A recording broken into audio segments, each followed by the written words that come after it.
আজকে মরলে কালকে 2 দিন, পরের দিন কেউ কাঁদবে না।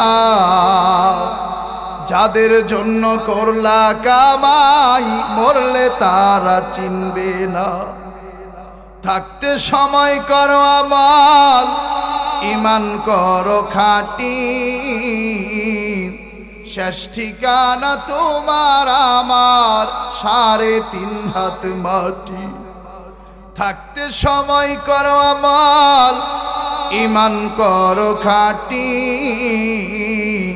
শেষ ঠিকানা তোমার আমার 3.5 হাত মাটি। কত কষ্ট করে তুমি গড়লা সাদের বাড়ি, সেই বাড়িতে ঠাই হবে না, যাইতে হবে ছাড়ি। কত কষ্ট করে তুমি গড়লা সাদের বাড়ি, সেই বাড়িতে ঠাই হবে না, যাইতে হবে ছাড়ি। মোহমায়ার কালে তুমি, মোহমায়ার কালে তুমি রবের বিধান ভুইল না। পাপ পুণ্যের হিসাব নিবেন একদিন মালিক রব্বানা। পাপ পুণ্যের হিসাব নিবেন একদিন মালিক রব্বানা। আমাদের রবকে, কারণ ইমানদার মুমিন মুসলমান আমার মাইকের আওয়াজ যত দূর যায়, একটা জিনিস ভালো করে শোনেন রে বাবা। গত বছর এই মাহফিলে এই টাইমে অনেক মানুষ ছিলেন, আমাদের সাথে উপস্থিত হয়েছে, আমাদের সাথে কত খোঁজ গল্প করেছে। কিন্তু এই বছর অনেকে অন্ধকার কবরে চলে গিয়েছে, আছে না না? আহারে বাবা, আবার আগামী বছর আমি আর আপনি এইখানে এই ওয়াজে থাকতে পারবো কিনা এর কোনো গ্যারান্টি নাই। কারণ এই দুনিয়ায় আসা সিরিয়াল আছে, এই দুনিয়া থেকে যাওয়ার কোনো সিরিয়াল নাই। এই দুনিয়া আগে দাদা আসেন, তারপরে বাবা আসেন, তারপরে আমরা সন্তানরা আসি। কিন্তু এই মাহমুদনগর ভিতরে, এই মাগুরার ভিতরে এমন অনেক বাপ দাদা পাইবেন, আহারে তারা জীবিত আছে, কিন্তু আমার মতো সন্তান রোড অ্যাক্সিডেন্টে ইন্তেকাল হয়ে গেছে, আছে দাদা। কারণ বাবা, এই দুনিয়ার হায়াত মউত কেউ নির্ধারণ করেন না। দুনিয়ার হায়াত মউত একজন মালিক নির্ধারণ করেন, আওয়াজ দিয়া পড়েন না তিনি কে? তিনি হলেন আল্লাহ। এই কারণে আমার আম্মা জানেরা সহকারে, আমার বাপ চাচারা যারা এখন এদিক সেদিক আসেন, আসো আমলি কিছু কথা বলবো। হতে পারে এই একটা আমলি আমি আর আপনি যদি একটু সকাল সন্ধ্যা আমল করি গো, সাহাবাই কেরামদের মতো এত শক্তিশালী ঈমান আমল আমাদের নাই। আমরা ছোটখাটো মানুষ, 2-1টা আমল কইরা আমরা যদি ওই অন্ধকার কবরে যাইতে পারি গো, মায়ার নবী দয়াল নবী জানাইয়া দেন, তোদের মরতে দেরি আছে, মাওলা পাকের জান্নাত রিজার্ভ হতে দেরি নাই। একটু আওয়াজ দিয়া পড়েন না সুবহানাল্লাহ। এ বাবা, আমি আপনাদেরকে প্রথমে কিছু সকাল সন্ধ্যার আমল বাতলে দিব। কারণ বাংলাদেশের ওয়াজের চরিত্র হইল এমন, সারা রাত্র ইউসুফ জুলাইখার বয়ান শোনে।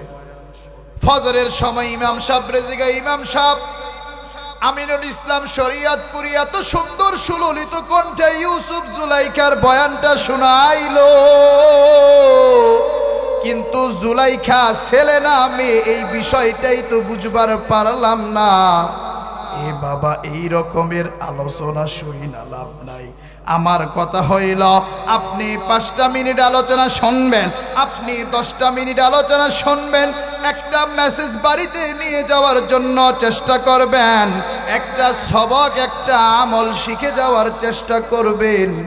তাহলে এই যে এত টাকা পয়সা দিয়া আপনারা এত সুন্দর আয়োজন করেন, আবার আপনারা এই মসজিদে এই মাদ্রাসার জন্য, এই মাদ্রাসার উন্নয়নের জন্য অতীতে যেমনি ভাবে দিছেন গো, আজকেও আপনারা সেইভাবে দিবেন।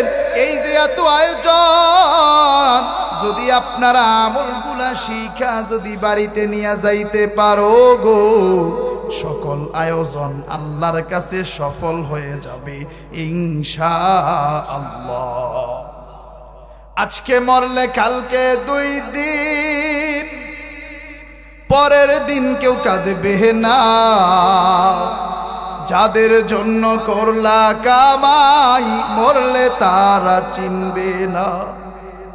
থাকতে সময় করো আমল, ঈমান করো খাঁটি, শেষ ঠিকানা তোমার আমার 3.5 হাত মাটি। থাকতে সময় করো আমল, ঈমান করো খাঁটি, শেষ ঠিকানা তোমার আমার 3.5 হাত মাটি। কত কষ্ট করে তুমি গড়লা সাদের বাড়ি, সেই বাড়িতে ঠাই হবে না, যাইতে হবে ছাড়ি। কত কষ্ট করে তুমি গড়লা সাদের বাড়ি, সেই বাড়িতে ঠাই হবে না, যাইতে হবে ছাড়ি। মোহমায়ার কালে তুমি, মোহমায়ার কালে তুমি রবের বিধান ভুইল না। পাপ পুণ্যের হিসাব নিবেন একদিন মালিক রব্বানা। পাপ পুণ্যের হিসাব নিবেন একদিন মালিক রব্বানা। আমাদের রবকে, তো সেই রবের জান্নাত আমরা যেন পেতে পারি, সেই রবের সন্তুষ্টি আমরা যেন অর্জন করে এই দুনিয়া থেকে যেতে পারি, সেই জন্যই কিন্তু আজকের এই দিনই হালাকা। এ কারণে মুরব্বিয়ানে কেরাম বলেন, মুরব্বিয়ানে ইদাম বলেন, আদ-দুনিয়া মাজরাআতুল আখিরাহ, দুনিয়া হলো আখিরাত কামাইয়ের জায়গা। আমি আর আপনি যদি এই দুনিয়া থেকে যদি আখিরাত কামাই করে নিয়ে যেতে পারি, আমার আপনার জীবন সফল, আমার আপনার জীবন সার্থক। আর এই দুনিয়া থেকে আমি আর আপনি যদি আখিরাত কামায়া নিয়ে যেতে না পারি, তাহলে আমি আর আপনি কিন্তু বাবা ব্যর্থ, আমি আর আপনি বিফল, আমি আর আপনি কিন্তু কাল হাসরের ময়দানে ওই কবরের জীবনে কিন্তু আমি আর আপনি আটকে যাব। এই কারণে আমার প্রিয় সামনে যারা উপস্থিত আছেন গো, এছাড়াও আমার মাইকের আওয়াজ যে যেখান থেকে শুনছেন, আমার যুবক ভাইরা, আমার মুরব্বী বাবারা, আমি এখন কিছু আপনাদের সামনে আমল উপস্থাপন করব। এই আমলগুলা একটু পারলে রেকর্ড করে নেবেন। আমি যখন পড়ায়া দিমু আমার সাথে সাথে উচ্চারণ করবেন, কারণ এক একটা আমল এমন, আমলের ফজিলত গুলা আমি বললে আপনারা বুঝতে পারবেন এক একটা আমলের কত বেশি গুরুত্ব। সুবহানাল্লাহ। 1 নম্বর আমল নেন, মায়ার নবী দয়াল নবী বলেন গো, দুনিয়ার ভিতরে যে বান্দা বান্দি সকাল সন্ধ্যা 3 বার রাদিতু বিল্লাহি রাব্বা ওয়া বিল ইসলামি দীনা ওয়া বি মুহাম্মাদিন সাল্লাল্লাহু আলাইহি ওয়াসাল্লামা নাবিয়্যা ওয়া রাসূলা। নবী বলেন যারা সকাল সন্ধ্যা 3 বার এই আমলটা করবে, আল্লাহর নবী বলেন গো, কাল হাসরের ময়দানে আল্লাহ রব্বুল আলামিন ওই বান্দা বান্দীদেরকে এমন পুরস্কার দিবেন, যেই পুরস্কারের মাধ্যমে তারা পরিপূর্ণ সন্তুষ্ট হয়ে যাবে। একটু আওয়াজ দিয়া পড়েন না সুবহানাল্লাহ। এ বাবা সেই সন্তুষ্টওয়ালা পুরস্কার একমাত্র শুধুমাত্র জান্নাত। শুধু তাই নয়, ইবনে মুনাইজির রাদিয়াল্লাহু তাআলা আনহু এই আমলের ফজিলত বলেন, নবীজি যারা সকাল সন্ধ্যা এই তিনবার এই আমলটা করবে, রাদিতু বিল্লাহি রাব্বা ওয়া বিল ইসলামি দীনা ওয়া বি মুহাম্মাদিন সাল্লাল্লাহু আলাইহি ওয়াসাল্লামা নাবিয়্যা ওয়া রাসূলা। ইবনে মুনাইজির বলেন, এই আমলটা কইরা যদি কোনো বান্দা বান্দি মারা যায়, কাল হাসরের ময়দানে আল্লাহর নবী তাদেরকে হাতে ধইরা জান্নাতে প্রবেশ করায়া দিবেন। সুবহানাল্লাহ। সবাই আমরা ছোট্টবেলা থেকে এইগুলা জানি। দাওয়াত ও তাবলীগে গেলে আমাদেরকে কত সুন্দর শিখাইছে। রাদিতু বিল্লাহি রাব্বা ওয়া বিল ইসলামি দীনা ওয়া বি মুহাম্মাদিন সাল্লাল্লাহু আলাইহি ওয়াসাল্লামা নাবিয়্যা ওয়া রাসূলা। কারণ বাবা দুনিয়াতে অনেকে দেখবেন অনেক বেশি জানে কিন্তু আমল নাই। এই দুনিয়ায় সবচেয়ে সহজ হইল মানুষরে বয়ান করা, ওয়াজ করা। আর এই দুনিয়ায় সবচাইতে কঠিন হলো ওই ওয়াজের উপর আমল করা। আরে আমি আপনাদেরকে অনেক অনেক ওয়াজ শোনাইলাম, কিন্তু ফজরের নামাজটা আমি আলেম, আমি বক্তা যদি আদায় না করি, আমি যদি আজকে মারা যাই, কবরের ভিতরে আমার জন্য শাস্তি আছে না? না। এবার নেন 2 নম্বর আমল। আমার আপনার জীবনের টেনশনের কোনো অভাব নাই, চিন্তার কোনো অভাব নাই। এই টেনশন, সংসারের টেনশন, সন্তানাদির টেনশন, টাকার টেনশন। মায়ের নবী হাদিসের ভিতরে আমাদেরকে জানায়া দেন, তোমরা যদি সকাল সন্ধ্যা 7 বার একটা আমল করো, আল্লাহর নবী বলেন আল্লাহ রব্বুল আলামিন তোমাদেরকে সব ধরনের পেরেশানি থেকে মুক্ত রাখবেন। একটু জোরে কন না সুবহানাল্লাহ। আমার যুবক ভাইরা যারা আছেন গো, আরে যুবক তুমি কি কাজ করবা, তোমার লাইফ স্টাইলটা কেমন হবে, তোমার ভবিষ্যৎ জীবনে তুমি কি করবা, কত টেনশন। কয় হুজুর বিদেশে কাগজ জমা দিছি, কাগজটা হয় না। আরে আমি আর আপনি দালালরে যতবার ফোন দেই, আল্লাহর কাছে এতবার আমি আর আপনি কেন কাঁদি না? এই কারণে আমার মাগুরার যুবক ভাইরা, আমার মায়ার নবী দয়াল নবী জানাইয়া দেন, সকাল সন্ধ্যায় 7 বার পড়বা হাসবি আল্লাহু লা ইলাহা ইল্লাহু আলাইহি তাওয়াক্কালতু ওয়া হুয়া রাব্বুল আরশিল আযীম। সবাই আমার সাথে পড়েন হাসবি আল্লাহু, হাসবি আল্লাহু লা ইলাহা ইল্লাহু আলাইহি তাওয়াক্কালতু ওয়া হুয়া রব্বুল আরশিল আযীম। এই যে দেখেন উচ্চারণ করলাম না বাবা, এমনও হতে পারে এইখানে অনেকে আমরা আছি যে জীবনে কোনোদিন এটা উচ্চারণই করি নাই, কিন্তু আজকে মাহফিলের উসিলায়, এই মাদ্রাসার উসিলায় আলেম ওলামাদের জবানের সাথে মিলাইয়া এই আমলগুলা পড়তেছি। এ কারণে সবাই আমরা পড়ার চেষ্টা করব। এই যে দেখেন আপনাদেরকে যে বারবার সুবহানাল্লাহ পড়াই, আলহামদুলিল্লাহ পড়াই, আমাদের লাভ না লস বাবা? কেমন লাভ? নবী বলেন সুবহানাল্লাহ ওয়ালহামদুলিল্লাহ তামলাআনিল মিজান। দুনিয়ার ভিতরে কেউ যদি একবার সুবহানাল্লাহ পড়ে, একবার আলহামদুলিল্লাহ পড়ে, আল্লাহ রাব্বুল আলামিন তাদের মিজানের পাল্লাকে নেকের দ্বারা পরিপূর্ণ করিয়া দেয়। সুবহানাল্লাহ। আমি আর আপনি নামাজ পড়ি না, আমার আপনার, আমরা মনে করি হারে নেকি নাই। হঠাৎ করে কাল হাসরের ময়দানে দেখবেন কিরে মিজানের পাল্লাটা দিন এক দিয়া পরিপূর্ণ। কবেন ওই যে মাহমুদনগরে জামিয়া আহলিয়া দারুল উলুম মাদ্রাসায় যাইয়া আমিনুলের সাথে এই যে সুবহানাল্লাহ কইছিলাম, আলহামদুলিল্লাহ কইছিলাম, আল্লামা আব্দুল বাতিন কাসিমি হুজুরের সাথে এই শব্দগুলা উচ্চারণ করছিলাম। আল্লাহ রাব্বুল আলামিন ওই সুবহানাল্লাহর বরকতে আমাদের মিজানের পাল্লাটাকে নেক দিয়া পরিপূর্ণ করিয়া দিয়েছেন। সুবহানাল্লাহ। এই দিলাম 2 নম্বর আমলি মেসেজ, 2 নম্বর সবক। এবার নেন 3 নম্বর আমলি মেসেজ।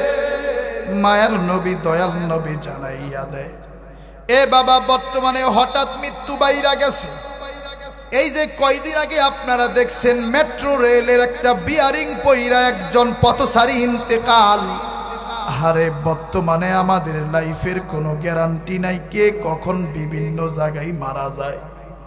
কিন্তু আমার মায়ার নবী দয়াল নবী বলেন গো, তোমরা যদি সকাল সন্ধ্যা 3 বার একটা আমল করো, আল্লাহ রব্বুল আলামিন তোমাদের সকলকে হঠাৎ মৃত্যু থেকে হেফাজত করবেন। সুবহানাল্লাহ।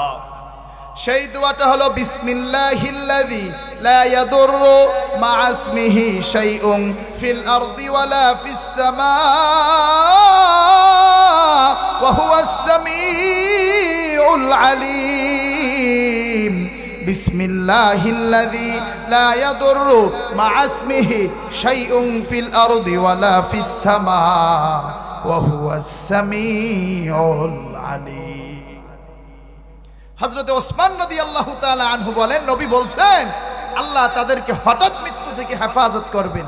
তাহলে আমরা যখন সকালবেলা ঘর থেকে যখন আমরা কাজের উদ্দেশ্যে বের হব, দোকানে যাব, বাজারে যাব, যেখানেই যাব, একটু বাবা আমার আম্মা জানেরা শুনতেছেন, আমার বোনেরা শুনতেছেন, আপনাদের ভাইদেরকে সন্তানদেরকে ঘর থেকে বের হওয়ার সময় এই দোয়াটা পড়ায়া দিবেন, শিখায়া দিবেন।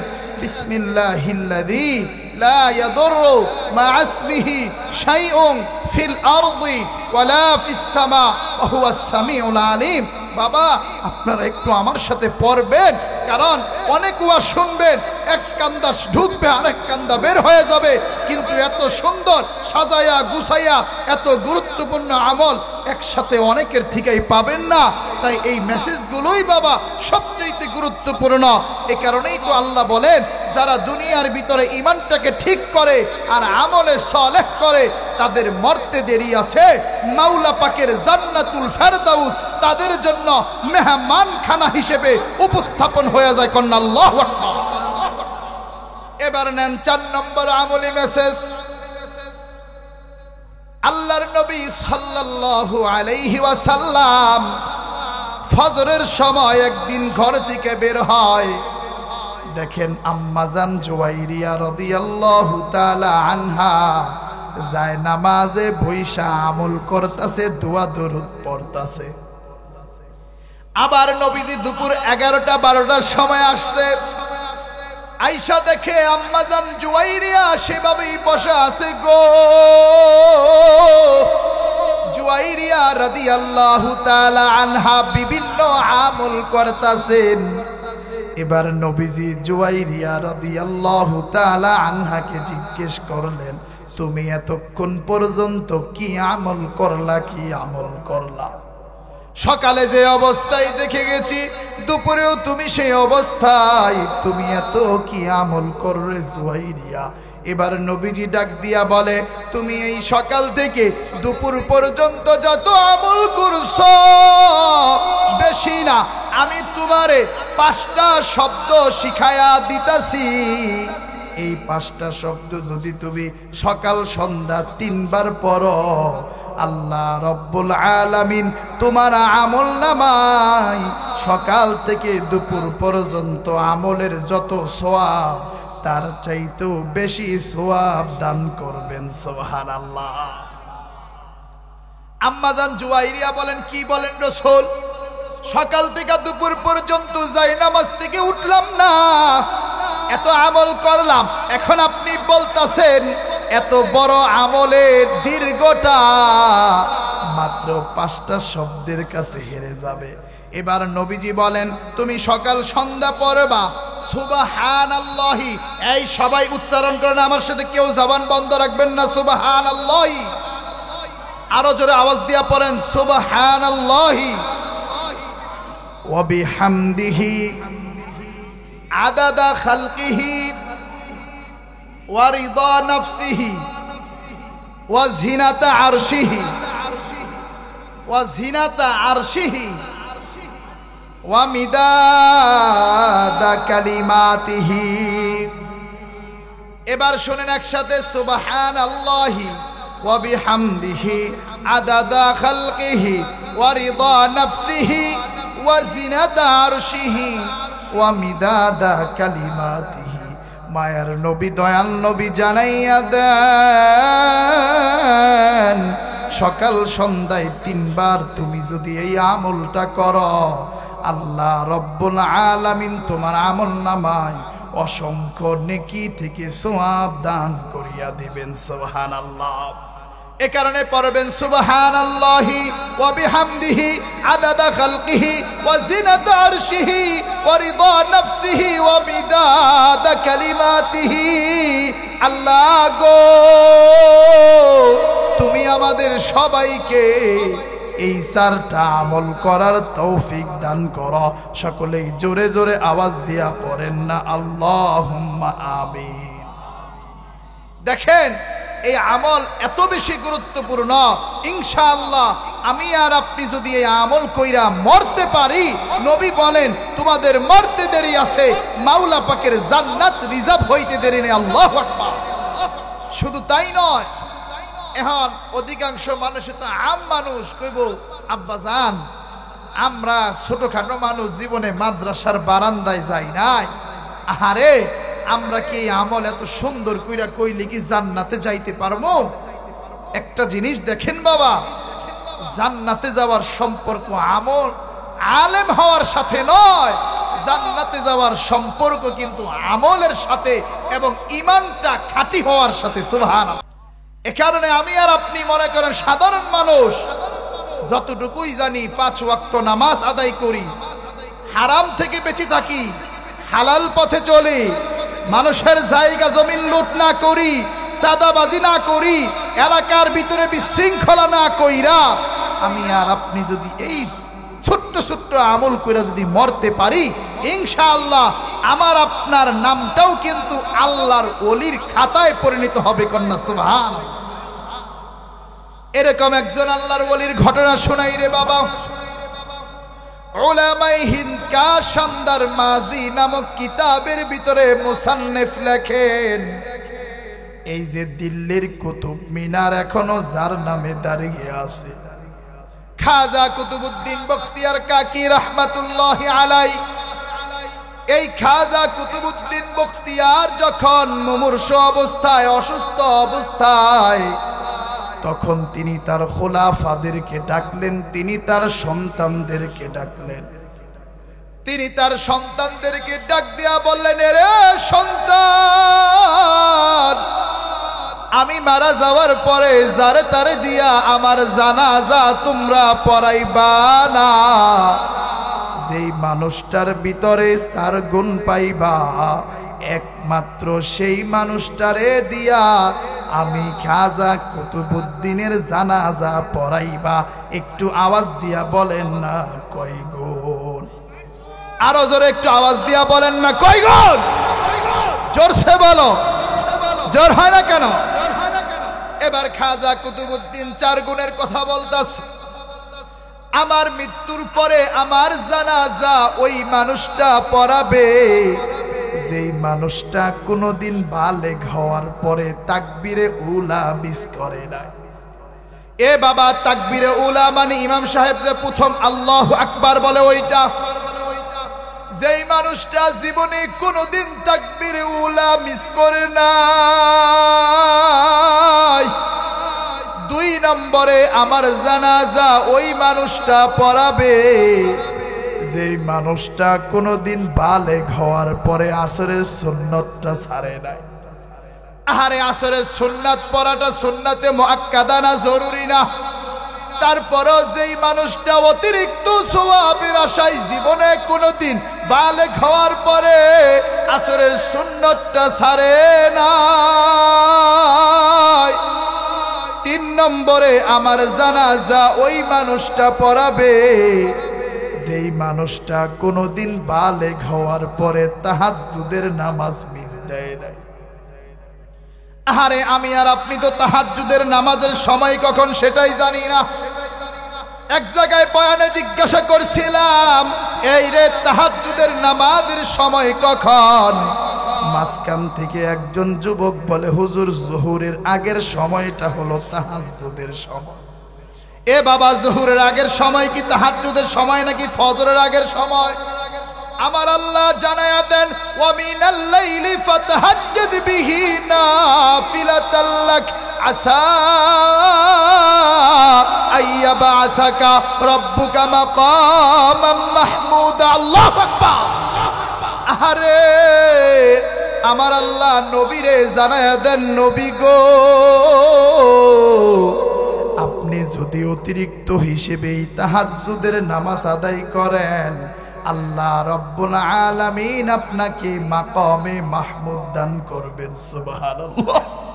এই কারণে ও আমার যুবক ভাইয়েরা, ও আমার যুবতী বোনেরা, ও আমার আম্মা জানেরা, আমরা যারা আমাদের জীবনে সফলতা চাই, সফলতার একমাত্র চাবিকাঠির নাম হলো তাহাজ্জুদের নামাজ। এবার খাজা কুতুবউদ্দিন বলেন, আমার জানাজা ওই মানুষটা পড়াবে যেই মানুষটা কোনোদিন তাহাজ্জুদের নামাজ মিস করে নাই। 4 নম্বরে আমার জানাজা ওই মানুষটা পড়াবে যেই মানুষটা বালেগ হওয়ার পরে কোনোদিন বেগানা নারীর দিকে তাকায় নাই। এ বাবা, আমার আপনার বিভিন্ন সময়ে রাস্তা গেলেন বেগানা নারীর দিকে নজর পড়ে যায়। আমার নবী আলী রাদিয়াল্লাহু তাআলা আনহুকে ডাক দিয়া বলেন, গো ইয়া আলীজু লা তুতবি'ন নাযরাতান নাযরাতা ফাইন্না লাকাল উলা ওয়া লাইসাত লাকাল আখিরা। নবী বলেন, আলী রে, তুমি যখন বিভিন্ন জায়গায় যাও, যদি কোনো পরনারীর প্রতি দৃষ্টি পড়ে যায়, সাথে সাথে আস্তাগফিরুল্লাহ বলে দৃষ্টিকে নামায়া দাও। প্রথমবারের গুনাহ আল্লাহ মাফ করবেন, কিন্তু দ্বিতীয়বার ইচ্ছায় যদি কেউ আবার তাকায়, আল্লাহ রব্বুল আলামিন কিন্তু মাফ করবে না। এবার খাজা কুতুবউদ্দিন এই 4টা শর্ত দেয়। সত্যি সত্যি আহারে কিছুদিন পরে খাজা কুতুবউদ্দিন বখতিয়ার কাকি ইন্তেকাল হয়ে যায়। আহারে দিল্লির শাহী মসজিদের সামনে জানাজা দাঁড়ায় গেছে। আমি খাজা কুতুবউদ্দিনের জানাজার দৃশ্য দেখি নাই, তবে খাজা কুতুবউদ্দিনের উত্তরসূরিদের কিছু জানাজার দৃশ্য দেখছি।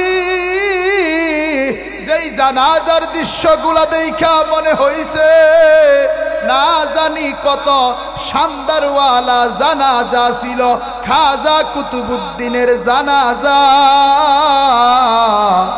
আমি আল্লামা শাহ আহমদ শফি রহমাতুল্লাহি আলাইহির জানাজার দৃশ্য দেখছি। আমি মজলুম আলেম আল্লামা জুনায়েদ বাবুনগরী রহিমাহুল্লাহর জানাজার দৃশ্য দেখছি। চরমনায়ের আল্লাহর কুতুব মরহুম পীর ফজলুল করিম রহিমাহুল্লাহর জানাজার দৃশ্য দেখছি। এই বাংলার জমিনে যেই মানুষটা 50টা বছর কোরআনের তাফসীর করেছে,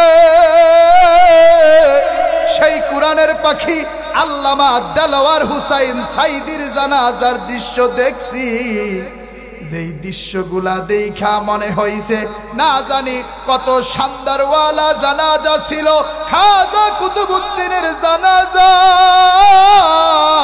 এবার দিল্লির শাহী মসজিদের সামনে আহারে জানাজা দাঁড়ায় গেছে গো। জানাজার সামনের কাতারে বড় আল্লাহর ওলিরা, পীরেরা, কুতুবেরা দাঁড়ায়া রইছে। এবার তার সন্তানরা ঘোষণা দিতাছে।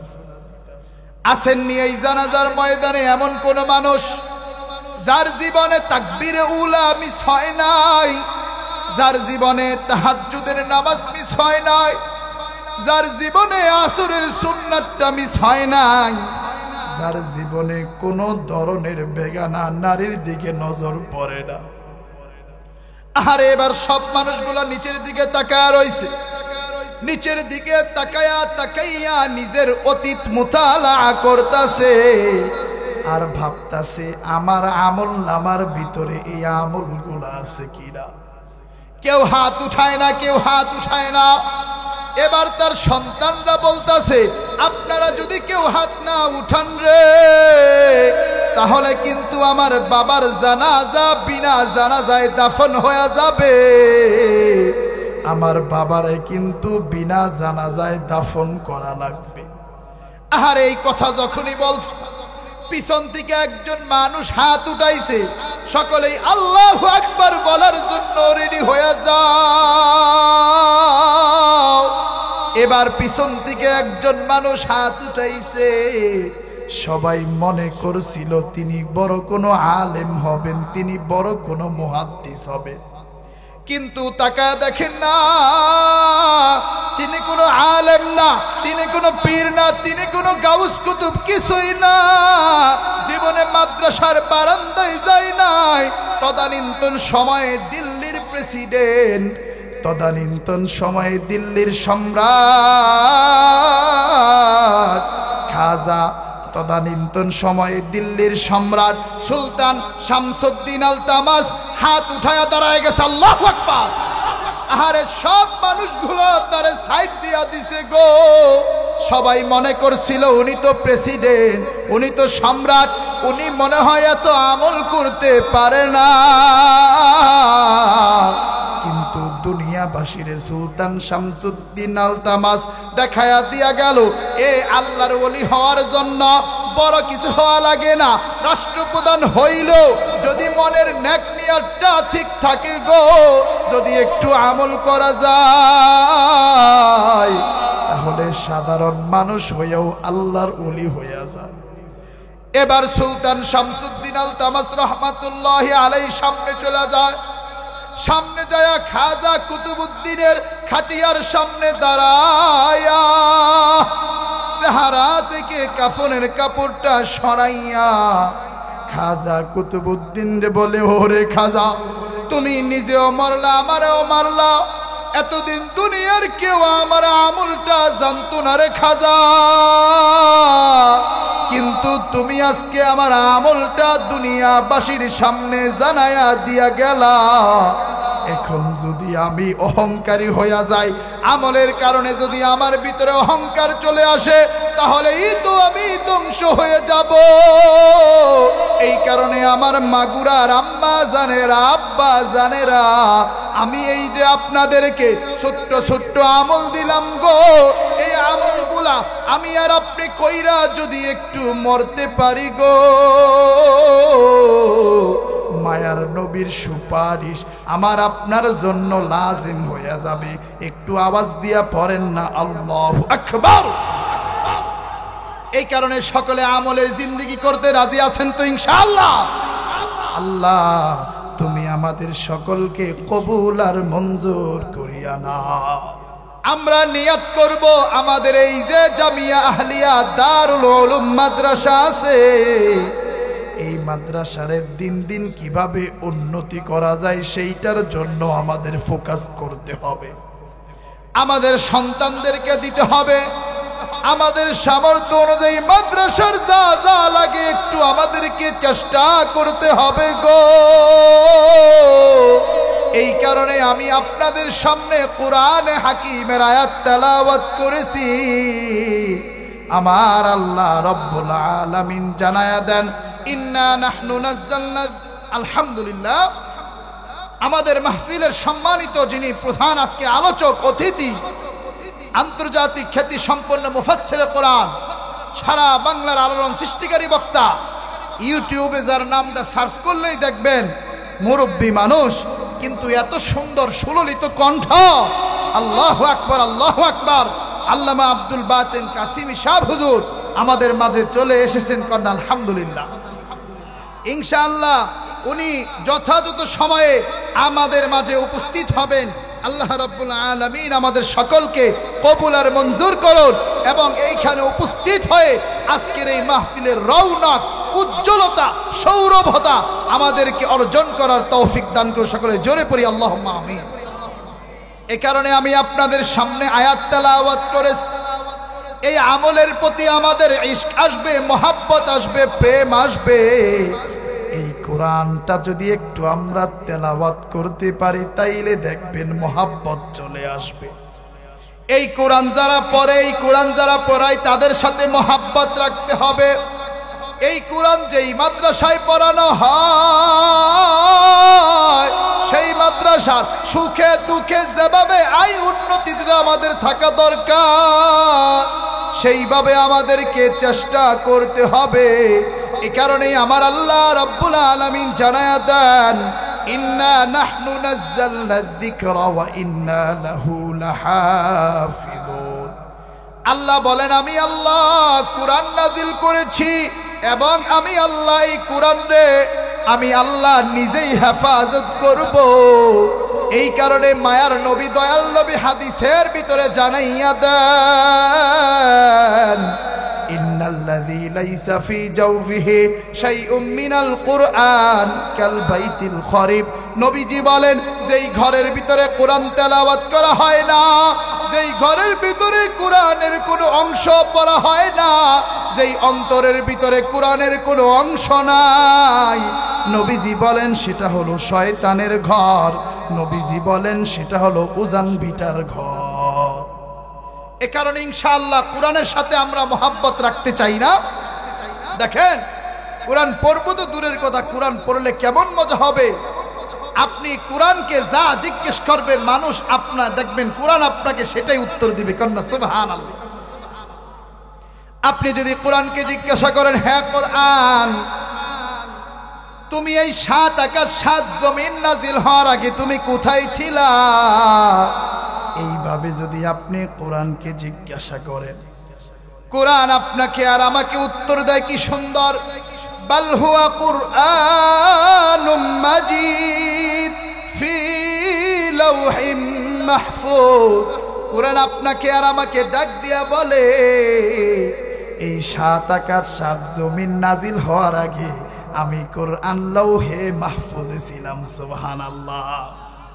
এবার যদি আপনি কোরআনকে জিজ্ঞাসা করেন, হ্যাঁ কোরআন, তুমি কার পক্ষ থেকে নাজিল হয়েছ, কোথা হতে তুমি নাজিল হয়েছ?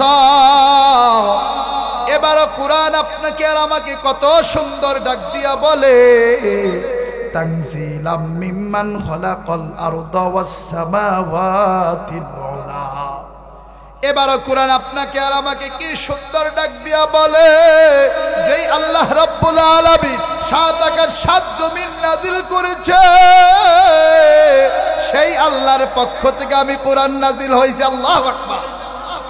এবার যদি আপনি কোরআনকে জিজ্ঞাসা করেন, হে কোরআন, এই দুনিয়ার ভিতরে তুমি কার উপর নাজিল হয়েছ? এবারও কোরআন আপনাকে আর আমাকে কি সুন্দর করে উত্তর দেয়, এ বাবা, আপনাদেরকে কোরআনের সাথে পরিচয়টা করায়া দিতাছি, আপনাদেরকে কোরআনের সাথে টকিং করায়া দিতাছি।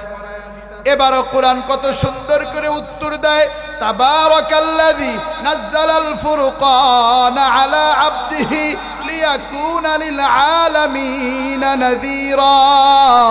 এবার কোরআন ডাক দিয়া বলে, হাবিবে কিবরিয়া শাফিয়ে মাহশার রহমাতুল লিল আলামিন জনাবে মুহাম্মাদুর রাসূলুল্লাহ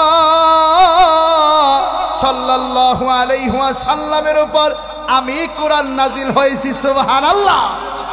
এবার যদি আপনি কোরআনকে জিজ্ঞাসা করেন, হে কোরআন, তুমি এই দুনিয়ার জমিনে কোন মাসে নাজিল হয়েছ?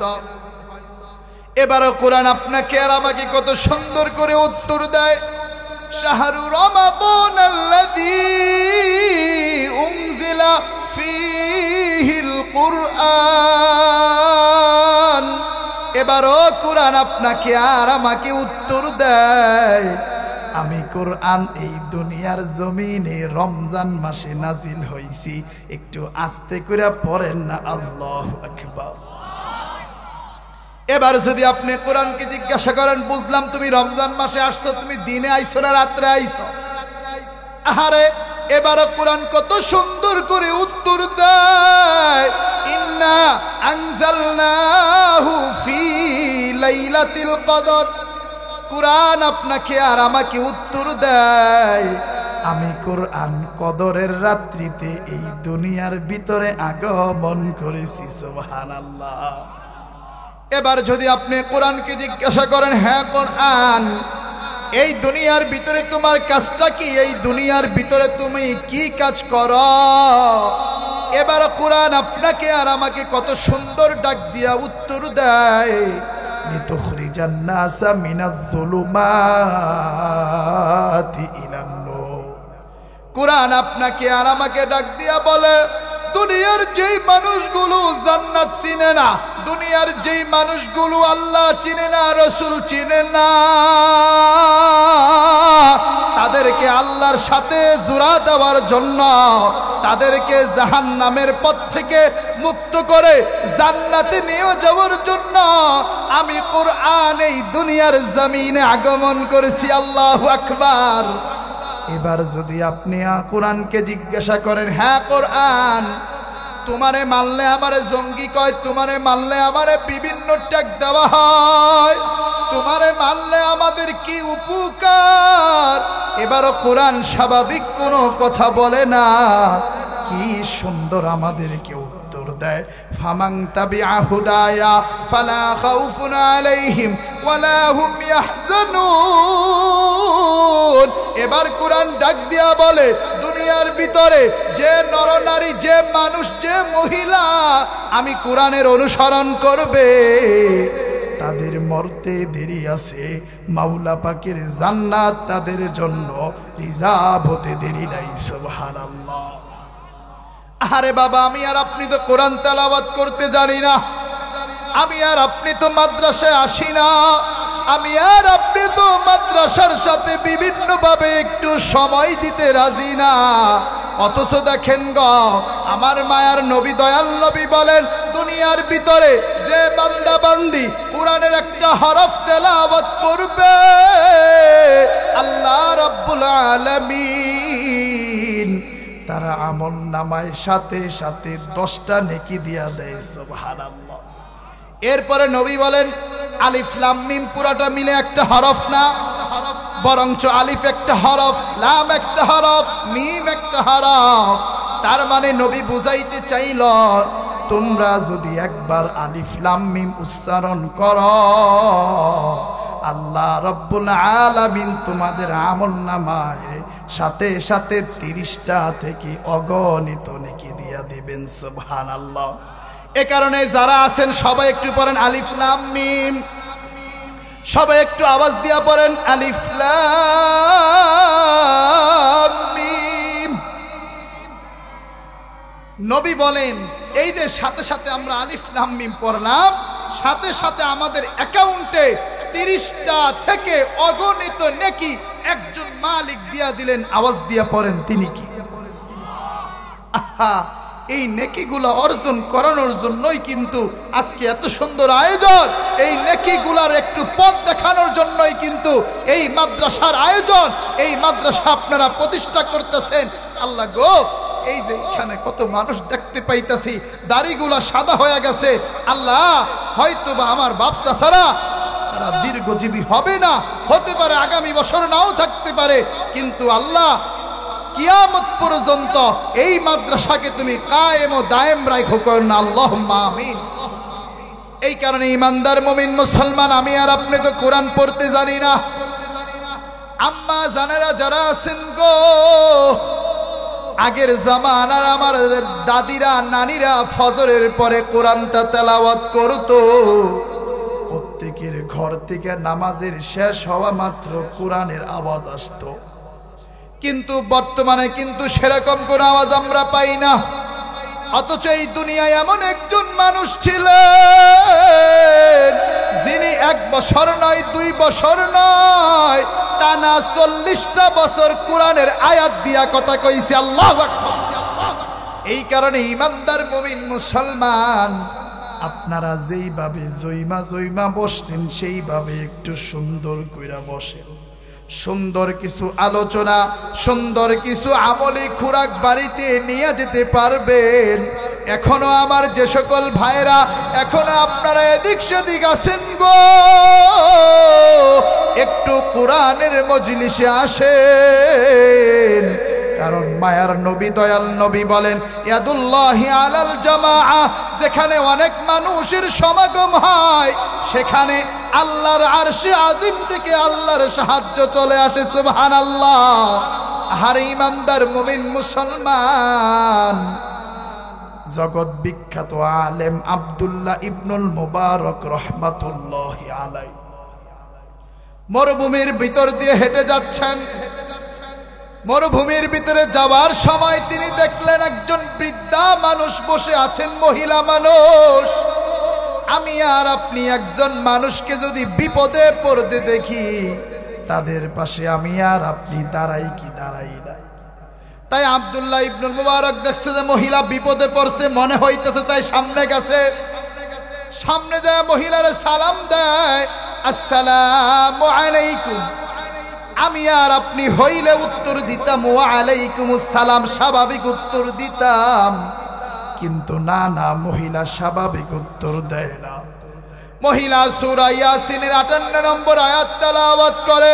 মহিলা উত্তর দেয়, সালামুন কাওলাম মির রাব্বির রহিম।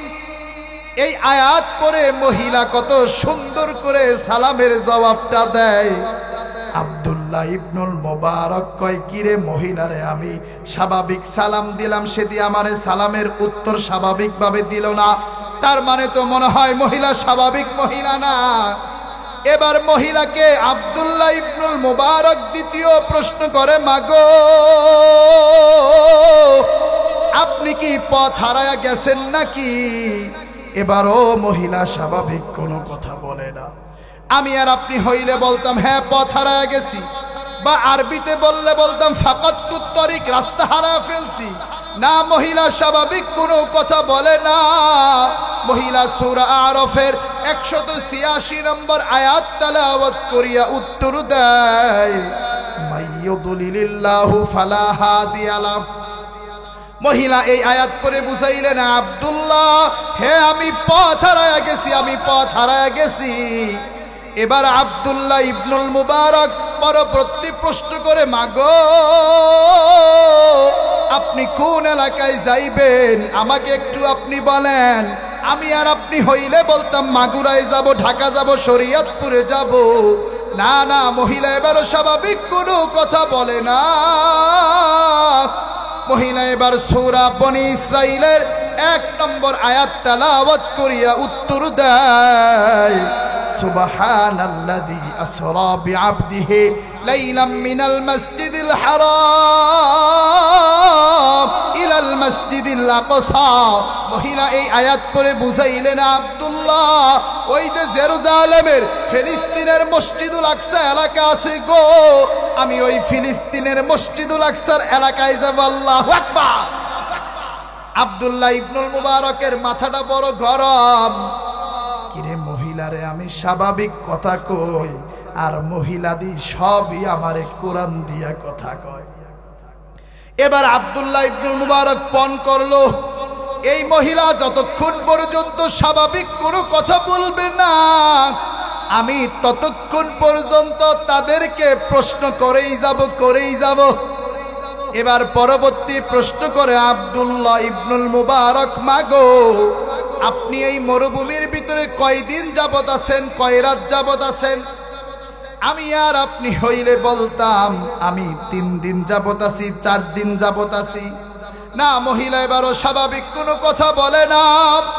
মহিলা এবার সূরা মারিয়ামের 10 নম্বর আয়াত তেলাওয়াত করিয়া উত্তর দেয়, সালাসা লায়ালিন সাওয়িয়া। মহিলা এই আয়াত পড়ে বুঝাইলেন, আব্দুল্লাহ আমি এইখানে 3 দিন 3 রাত যাবত আছি। কন্যা আল্লাহু আকবার। আরে এবারও মহিলা স্বাভাবিক কোনো কথা বলেন নাই। এবার আব্দুল্লাহ ইবনুল মুবারক জিজ্ঞেস করেন, মাগো সবই বুঝলাম, সবই ঠিক আছে, আপনি এই মরুভূমির ভিতরে খাবার দাবার পান কই?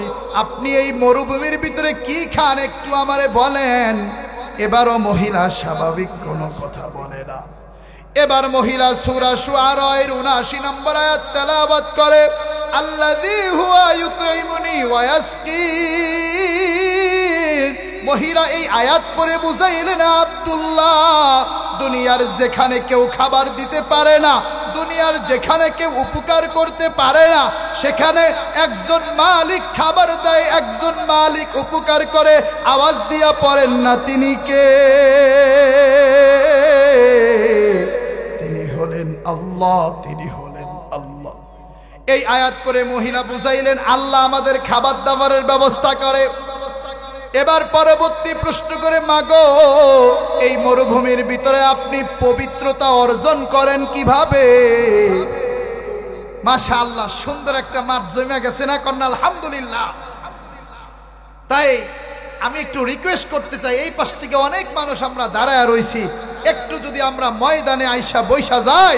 আমার মায়ের নবী, দয়াল নবী বলেন, যেখানে আল্লাহর আলোচনা হয়, যেখানে নবীজির হাদিসের আলোচনা হয়, ইল্লা হাফাতহুমুল মালাইকা, সেখানে চতুর্পাশে কিন্তু ফেরেশতারা বেষ্টনী দিয়া লায়। ওয়া গাশিয়াতহুমুর রহমা, রহমতের ফেরেশতারা সেখানে অনবরত রহমত নাজিল করতেই থাকে, করতেই থাকে। কন্যা সুবহানাল্লাহ।